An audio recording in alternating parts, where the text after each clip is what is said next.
شہد کی مکھی کو عربی زبان میں نحلۃ کہتے ہیں۔ مینڈک کو عربی زبان میں ضفدع کہتے ہیں۔ بطخ کو عربی زبان میں بطۃ کہتے ہیں۔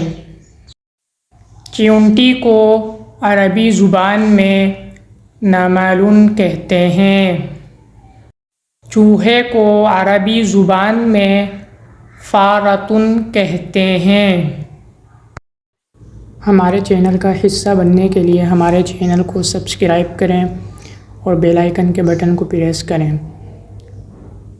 تاکہ آپ کے پاس ہماری ہر نئی ویڈیو کا نوٹیفیکیشن پہلے سے پہلے پہنچ جائے، اور ایسی مزید ویڈیوز حاصل کرنے کے لیے ویڈیو کو لائک اور شیئر کرنا مت بھولیں۔ ملتے ہیں کل دوپہر 12 بجے ایک نئی ویڈیو کے ساتھ، تب تک کے لیے خدا حافظ۔